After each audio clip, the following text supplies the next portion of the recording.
What's up? Good morning ulit mga kuis. Flex ko lang sa inyo. Meron kasi akong napanood sa Facebook na yung, alam nyo yung low temperature copper na para siyang pang welding. Umorder ako sa kanya sa TikTok, sa Shopee kasi gusto ko matry kung talagang legit. Gagamitin ko kasi dun sa ibang mga gamit na sira. So dumating na nga siya mga kuis. At eto na siya. Bali, binuksan ko siya. Eto yung laman niya. Model ako ng 2 pieces ng tag dalawang order siya. Yan.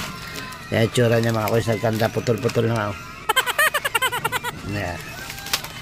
Bali, susubukan natin siya dito sa aking kutsilyo.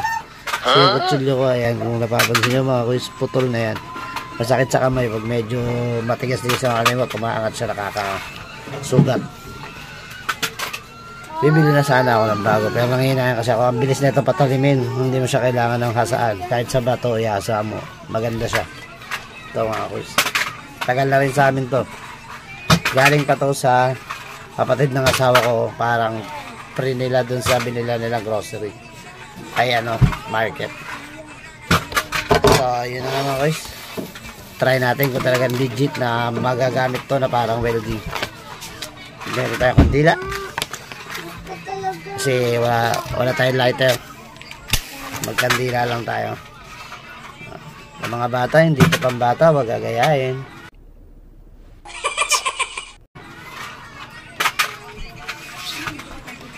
So ayan mga kuis, ito try lang natin kung legit siya para magamit din natin sa ibang mga ating mga gagawin.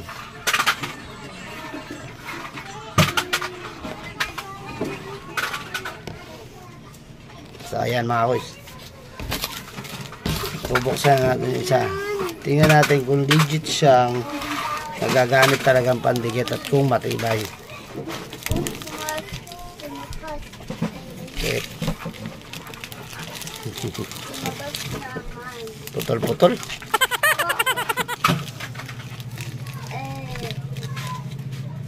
Aluminum daw siya mga kuis.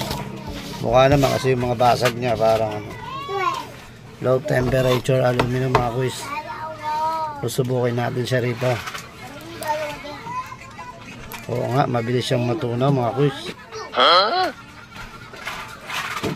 At ang bilis niya rin matuyo. Nice.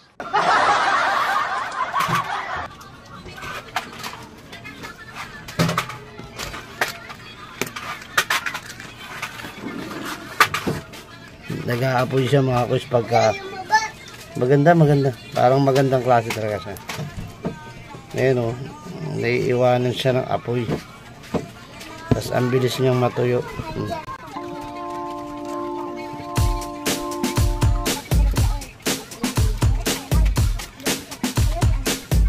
Naiiwanan siya ng mga kuis. Para pag isinalang kami naiiwan apoy. Ang galing-gali. Habang naiiwan niya pa niya ang tinsip sa likod. Agad daw. Iniahin na lang tapos. Kasi tangi pa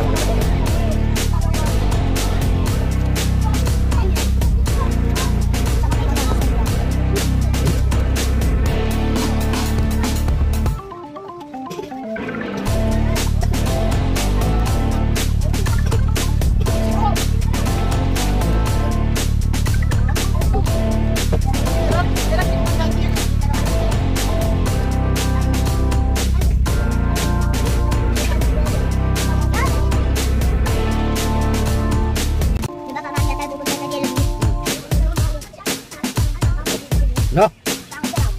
Babawag mo na yung buhatin ha. Dito na siya. Hindi lang sigurado dito mga kuis para makapit pa siya.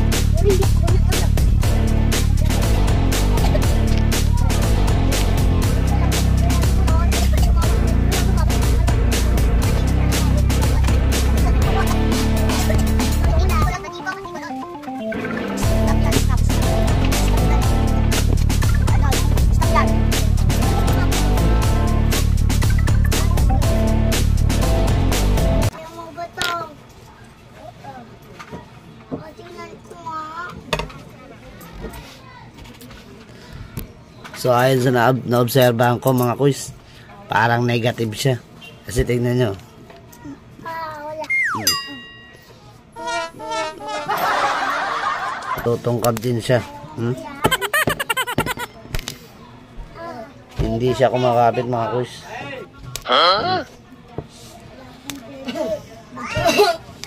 Babae yan, Gary.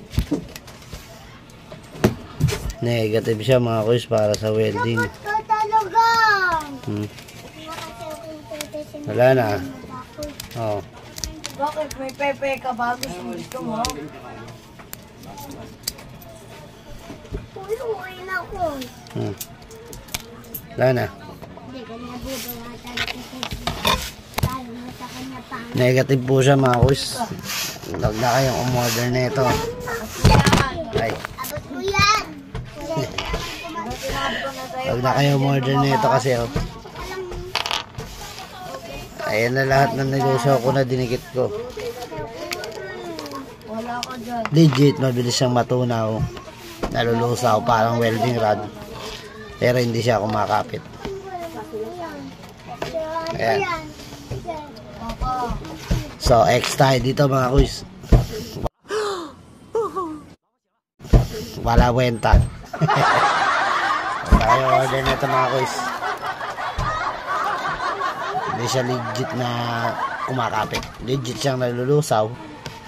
Nagiging parang tingga, pero wala, hindi kumakapit, sayang pera. So pa-share na natin video mga kuys para mas marami makapanood at para malaman nila na hindi legit siya pang gamit pang bahay or sa bakal, para mas marami makapanood at malaman din nila na hindi ito legit. Huwag na silang order, sayang ang pera. So sana may natutunan tayo mga kuys. Maraming salamat sa mga manonood at sa mga makakapanood pa. Maraming salamat. Pa-share na natin video, pa-follow ng aking Facebook page at ng aking Facebook. Pa-like and follow, share. Thank you mga kuys. Ito ang inyong Kuis J. Ang kuya mo, on your way. Bye.